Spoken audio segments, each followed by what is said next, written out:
What is going on, everybody? It is Jamie, and welcome to the channel Thrift on Fire. This week, we're starting a new series on the channel where I try to talk to resellers from all across Canada. I'm going to try to hit every single province. This should be interesting.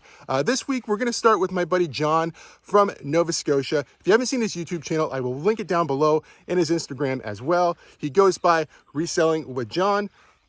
Let's get into it. All right, John. So why don't you introduce yourself to everybody, kind of explain who you are, where you're from, that sort of thing. Talk about your channel a little bit. Sure, yeah. So, all right, well, my name is John, obviously, and I live in Nova Scotia, rural Nova Scotia, that is. And yeah, let me see. Gonna turn 40 next month. I work from home, so it's kind of a good setup for reselling and stuff. And yeah, I mean, I'm a pretty boring guy overall. I think I do some running, which we talked about a little bit before off camera, but I do a little bit of running, like video games. I'm wearing a Street Fighter shirt right now. Yeah, that's just average run of the mill guy approaching a midlife crisis, I guess. yeah. Wait, I'm full blown midlife crisis. Don't even worry about it. Yeah, so I love the East Coast. I've got family out there. My dad currently is in the East Coast. He's got property in New Brunswick. I don't have any family in Nova Scotia, but we always love to visit. Halifax is one of my favorite cities. I don't know how far away you are actually from Halifax. I know it's pretty big, but yeah, I love the East Coast, man. It's great. And I have done a little bit of thrifting. I did some thrifting out there, and then actually into Boston. And it's interesting. It's a lot different than Ontario for sure. I imagine that it is. And actually, it's funny because the thrifting opportunity I have here, which I mean, we'll get into, but it's funny that you mentioned Boston because I get a lot of my inventory from the New England area. Okay. Yeah, it's interesting. Yeah, I have noticed a lot of times you're talking about the Boston Marathon stuff, and yeah. So that does make sense. Do you actually ever travel across border to thrift at all? I don't know where I am. I'm on the western edge. I could take a ferry across to Maine, or I could do the big loop around and whatever. But I haven't actually gone down there. I've been to the States a couple of times, but I haven't been thrifting in the northeastern area. Yeah, I'm sure that would be a fun adventure. Yeah. So what actually got you into reselling? Was it out of necessity, just interest? I know a lot of people are just, it consumes you once you get into it, if you really do enjoy it. But yeah, well, okay. I mean, there's a couple of different things that kind of got it started, but honestly, it all started at the beginning of lockdown in 2020. I started working from home because I had an office job, and then of course, all the things are going on, and I had a position where I could work remotely. So I was like, all right, let's just do that. And I found myself having more time to myself because, number one, I've got my lunch breaks. I don't have to commute anymore. So I found myself just sitting at home a lot. And then not just, during the workday, but even during the weekends and stuff, lockdowns going on. And I was like, I need something to fill my time. So talking about video games, at that point, I had really, basically got rid of my collection altogether. I'd sold everything off, did some other stuff. And then during lockdown, I think like a lot of gamers or people got back into gaming. I was like, well, I should start buying some video games. So, I picked up a few things. I started buying a few things on eBay, buying a few of my favorite games from over the years and checking out thrift stores for games and things like that. And then it dawned on me one day, wait, I could be buying these games from these thrift stores and then selling them on eBay and making money. Yeah. And I could fund my video game collection by doing this. Why am I spending my dollars when I could be spending your dollars? Yeah. So that's kind of how it started off. And it's interesting because so that would have been beginning of 2020, and here we are just a little over 3 years later, and I've been able to build up a video game collection of, I think, 13 consoles and about 950 games. Wow. Yeah, that's not at zero cost, but that's at obviously much lower cost, and being able to fund some of that just by reselling. So yeah, that's certainly the way to do it for sure. So I'm going to assume, based off your location, I'm going to think shipping is probably the hardest thing for you. But I'm not really certain of that, because you do live close to a border. So maybe there's some cross-border options for assuming you do sell in the U.S. as well. Yeah. So what are the pros and cons of your location, like being in Eastern Canada in general? Yeah, so I think being in Eastern Canada, I've got, or at least where I am I'm in a rarely rural area. So, we talked earlier about Halifax. I'm like 2.5 hours away from Halifax, out on the boonies on the western part of the province. Now, the pros of that is that there's not a lot of competition out here. So, as you can imagine, in a very loosely populated area, not many resellers. I kind of get first dibs on a lot of stuff at the stores that I do go to. Yeah. The downside, of course, like you mentioned, is the shipping. We all know that shipping with Canada Post is expensive, but for me, even more so coming from a rural area. Now, I don't have cross-border shippers, but I did recently find out that I've got kind of like a third-party trucking company that's just down the road from me. And they do work with like UPS, a bunch of the different carriers, Purolator, all the rest. So I can actually get some pretty good rates with them through NetParcel. Oh, yeah. So I haven't made a video about it yet, because I made a shipping video maybe a month or two ago, and then I found out about NetParcel, and I wanted to really test it out a little bit. But so I can save some money with them. But to be honest, a lot of the times it is cheaper to ship to the US. Yeah. So, a lot of times I can send a tracked packet, depending on how heavy it is. Let's say I send a shirt, because I sell a lot of clothing. We'll get into that. But, I could send a shirt to Texas for $12 tracked. That's but reasonable. If I want to send that same shirt a town over, or even to Halifax, it might cost me $23, wow. So it's ridiculous. Yeah. Even with the new rates that eBay kind of rolled out. I know I have, once in a while, I will check the eBay shipping rates, and I'm surprised. It's usually not too far off of some of the discounts I'm getting from third-party shippers. They're definitely, stepping it up a little bit anyway.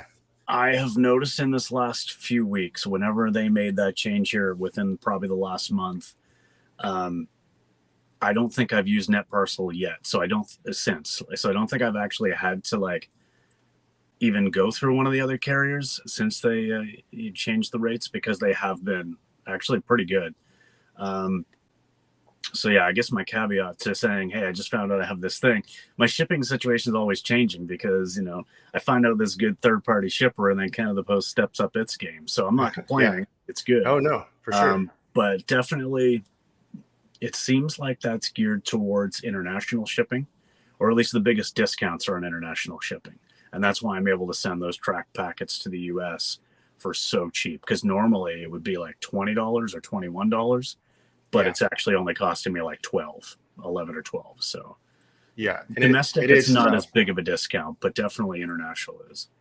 And it is tough when you're looking at items that are like, let's even say $25 and under. It's hard to convince somebody in the US that they're going to spend, even if it is 20 Canadian, it is a hard sell. And then there obviously are other, I was getting into using like On Tract with basically, what is it called? It's like oversized letter to the US, but it's non-tracked. I guess it's an airmail or something like that. Okay. I got burnt like a bunch of times on that, and there's nothing you can really do about it, because you have to prove tracking and whatever. But yeah, that they've definitely stepped it up a bit for the US shipping for sure. Yep, definitely. And I think that one more location thing that I'd mention is probably just broadly just being a Canadian reseller in general.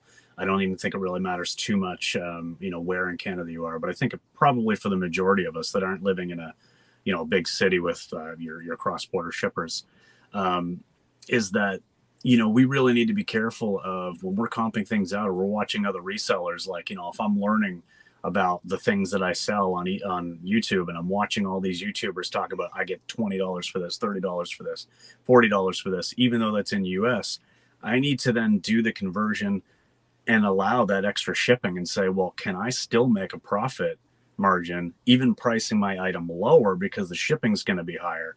So there's an extra 2 steps of math involved, and it's just, so if there was any tip for anybody in Canada looking to get into reselling, be careful if all of your information's coming from U.S. resellers, because they might sell something for 25 US, only cost them $4 or $5 to ship it, within their own country. But if you're getting it cheap enough, great. But I think a lot of the US YouTube resellers are, not all of them, but I would say a lot of them do free shipping, which is, it's just not possible. And free returns. Right? Yeah.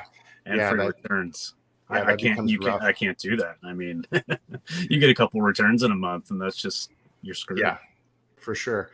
And for, unless you do have an item that is worth, probably over $100, a lot of times you might almost eat the loss on it just because it's not worth sending back to yourself, right? Yep, exactly. And, there's lots of people out there that know that, and that's a big game on eBay too, which is unfortunate, but, that is the way it is. It is. It's a very, I know there are some seller protections, but man, eBay is definitely a buyer first platform. No doubt. Sure. Yeah, definitely. I mean, I love eBay, but that is the case. Oh yeah.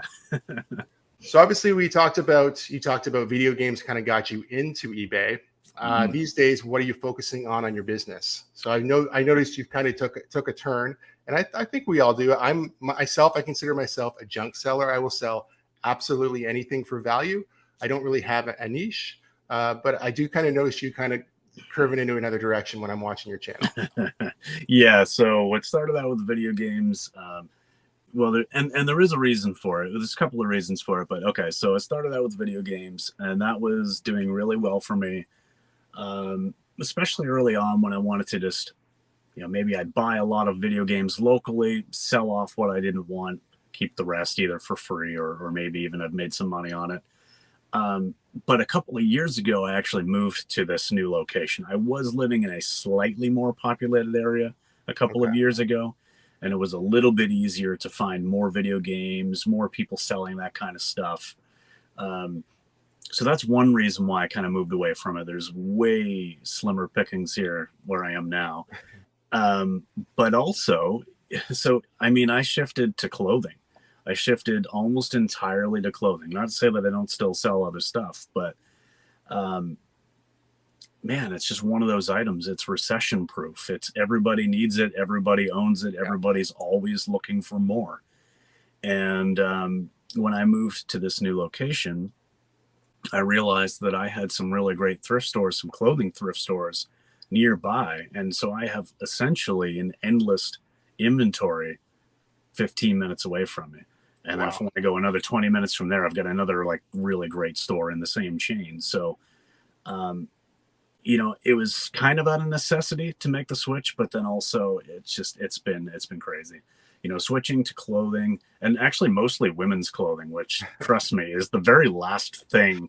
If anybody a few years ago would have said, John, you're going to be a women's clothing reseller, and you're going to know all of these terms, you're going to know styles, you're going to know what is on trend right now for women and girls 20 years younger than you, I would have laughed so hard. But here we are. It makes good money, and it's trial and error, but it moves over a lot quicker, I find.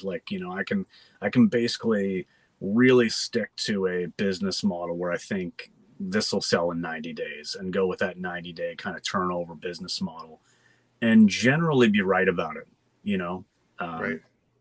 Because if I do have something that's a little bit old, I can just mark it down and it's going to go, and I'll probably still break even. But yeah, that's so interesting. I mean, I do sell quite a bit of clothing too, but I have a different model only because I have access to the Goodwill bins, and I can pick up a pair of American Eagle jeans for 25 cents, 50 cents. And even if I only sell that for $20, the return on the investment's definitely worth it for me. So I don't have to be so particular and dig through clothing as or like in a thrift store, look for the right brands, current models. So for me, I'm sure I could get used to that. And I do know what I would be looking for, but usually in the thrift stores, when I'm in there looking for clothing, I'm looking at vintage mostly. But I have got more into looking, for the designer stuff for sure. Watching, you for one, some of the stuff you pick up, some of the stuff that Tabs picks up. Yeah. So, you know, stuff that's unique to Canada. Yeah, for sure.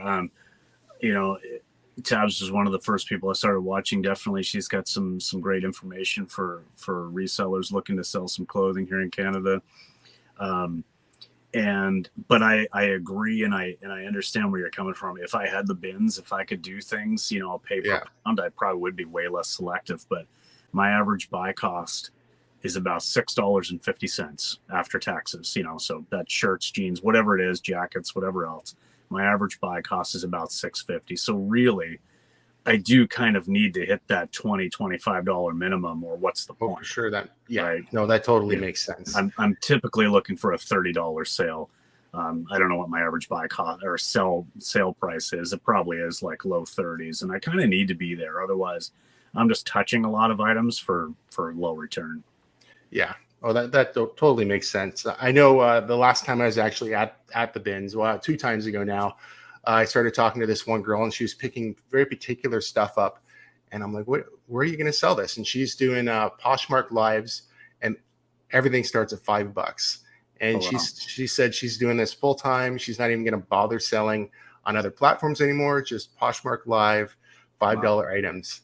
I'm like, wow, the bins is crazy. Yeah, when your buy cost is cents per item. Yeah. Yeah. Awesome. And I happen to she told me that she did 2 shows a week. Oh no, 2 different days, 2 shows Tuesdays, 2 shows Thursdays.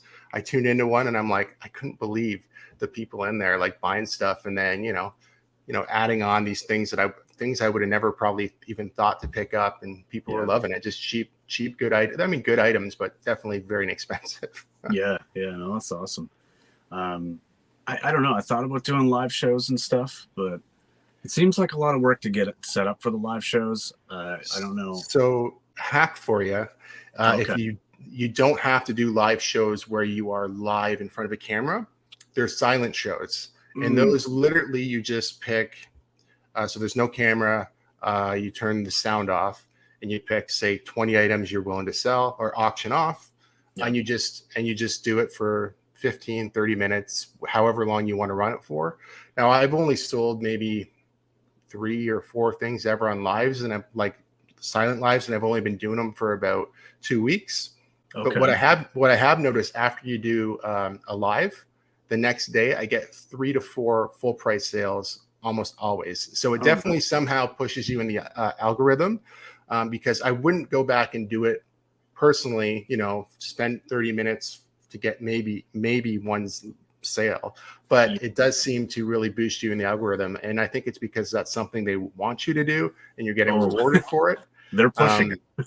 Yeah, for sure they are. So I would just say, if you can, sign up just to do those. If maybe you are signed up already, I'm not sure, but I haven't done one yet. I just got the confirmation maybe a month ago that I'm good to do live shows. So maybe I will check out the silent one. I mean, it's eyes on your closet, so that makes sense. I mean, even if people join your live show and they don't buy anything, they might. There's a person, they might go check out your closet. So let's get into some bolos here. If you'd give me your top 5 bolos, if you could just walk into a thrift store, bang out these 5 items. All right, I made some notes for this one, because this was hard for me, because there's so many brands like within the clothing situation that I would pick out, but just kind of all right. Well, I'll just get started. All right. So as far as bolo items for me, I mean, I'm always going to be on the lookout for big video game lots. If I see somebody has posted to Facebook Marketplace, they've got the console and some games. I mean, I am on that like a hawk daily, looking to just try to catch someone slipping. Because, a lot of people, I mean, we're getting to the point now, like, we're of that age, like, our parents are cleaning out their houses and selling the old video game stuff, and they have no idea what it's worth. So, you could really get some great deals there, especially for me as a collector. If I see like an old NES lot or something with 20 games, and I know, oh my God, these are some great games. But there might be a couple that I would never, ever pay for myself, because I'm not going to spend $150 to $200 for them, like for my own collection. But I can get that for free by the time I sell off the other stuff. So with video games, that's kind of what I'm looking for. Nothing specific, but something like that. One thing, not so much this time of the year, but I do a quick skim of my local thrift stores multiple times per week. And I'm basically doing the perimeter, and I'm looking for like down-filled puffer jackets, similar items, stuff like that. You know, winter items that in winter would sell for like $80, $100, $120. Anything down-filled, you know, maybe it's got some leather or suede or whatever else, or fur trim. I mean, you know, if you can get that for like $10 or less, it's an automatic pickup every time. Oh, for it's going sure. to sell in season. And I've actually sold a lot of winter stuff in the summer. So people are on the lookout, you know? Yeah, I think so too. Yeah. Another one I got here is, now this is an actual brand. Okay. So, and this goes back to me selling women's clothing and being amazed by the fact that I actually know about this. But the brand J. Jill. Okay. Yeah. J. Jill in larger sizes and more substantial pieces with, you know, maybe they're like tiered dresses, or maybe they're sweaters with embroidery and stuff like that. J. Jill is your classic, like women's office, business casual, contemporary style clothing. And in the bigger sizes, it is just like printing money. I can't keep it fast enough. It's a brand that I can go and pick up 10 items of it every week. And by the time I'm getting the 10 the next week, I've only got a couple left. It just moves. None of it's for huge money, but it's just a consistent seller. Now, so I don't know a lot about J. Jill. Is J. Crew? That's what I thought. It instantly makes me think of that. It's not the same brand? No, completely different thing. Okay. Yeah. See, I mean, and I obviously, certainly you know, don't know. And obviously material content matters. I mean, anything, you know, you can get in silk or a cashmere or, you know, linen and stuff like that. It's going to do better than just like polyester or something. Right. But, yeah, I mean, anything but the most basic plain stuff is always worth picking up, in my opinion, especially in large and up. I probably wouldn't go smaller than that. All right, let's see. Another one here would be, so vintage toys and collectibles. I'm always looking for vintage toys and stuff. Yeah. And because I live in a very rural area, you know, that's probably only going to be at yard sales. But a lot of people do know what they're selling nowadays and are asking eBay pricing, and it's kind of annoying. But if you got access to a place like a Salvation Army or things like that, they typically tend to sell things really cheap, or like church sales, you know, old toys, $1 a piece or something. And, you know, they could be worth 50 to 100 or more. So you know all about that. yeah, they're exciting to find for sure. Yeah. Last thing I wrote down here for bolos, things that I would look out for, it doesn't matter what time of the year, even though it is seasonal, is like winter boots. So like the LL Bean, like bean boots, the ducky boots, especially the vintage ones from the 70s and 80s, you see them everywhere. I sell them regularly for $40 to $70, depending on size.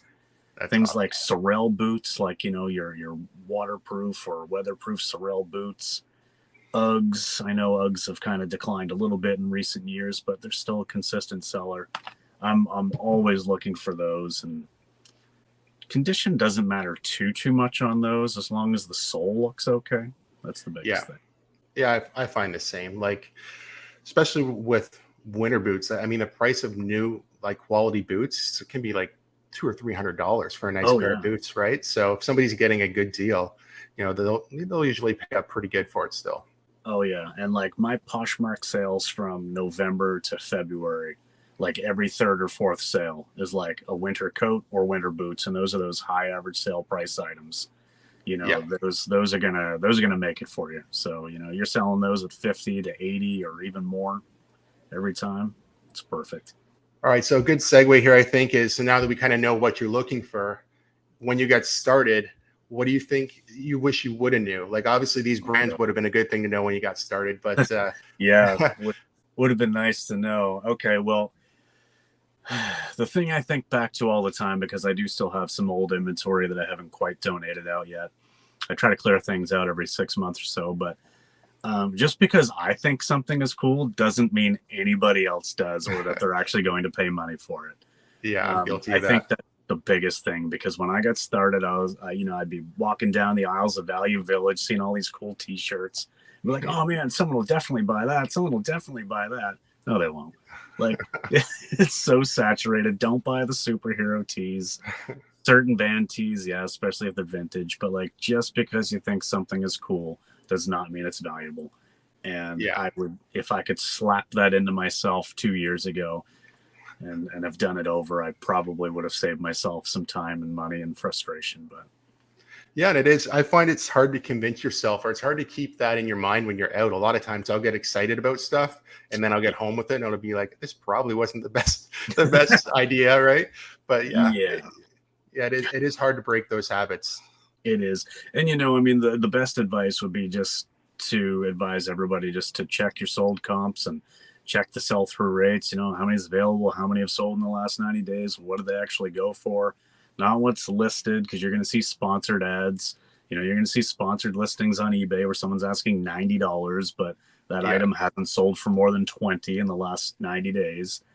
So checking sold comps is the best advice, and probably something I should have done back in the day. But as you get more comfortable with, you know, what does sell, and you just recognize the patterns of the business that you have, it's easier for me to go in now and be like, okay, that'll sell, that'll sell, that'll sell. I almost never look anything up nowadays because I'm sticking to such a, you know, a boxed in kind of inventory that I know what works. But yeah, I would have changed that about myself had I thought about it. Yeah, I think that makes a lot of sense, and I think a lot of people can relate to that for sure. A shout out here to both yourself, and we had mentioned Tabs earlier. When I first got started in reselling, really, you know, the last years when I really was getting into wanting to resell, getting into clothing and stuff, but then wanting to find other YouTubers that were reselling, and specifically other Canadian YouTubers, so that I could have an understanding of how things might work here. When I was searching for Canadian YouTubers, you and Tabs were basically the first two that I found. And in fact, even still to this day, I haven't found a lot of other Canadian resellers that are also doing YouTube. It seems like we're a pretty rare breed, but I would advise anybody who's thinking about getting into it to definitely, like, you know, get on there, see what other people are doing, watch other resellers. Oh, my kitty just meowed here. She wants to join. She wants to join the video. Yeah, definitely. But yeah, check out other resellers, and make sure you're checking out people that are local, or at least like in your country, so that you're getting an accurate representation of what's possible and what's realistic. I think that's probably the best advice I can give people next to checking your comps. Yeah, no, and I think that does make a lot of sense. And I found the same thing when I first started. I started watching. I really was into rally routes when I started getting into reselling. And I'm like, oh wow, you can make money selling like Tommy Hilfiger jeans and like purses and all these things. And I'm like, oh, okay, interesting. And then kind of went down the road and got into, like, I think I started watching Harry Tornado, like Josh, when maybe at like 10,000 subs, and I've kind of watched him explode.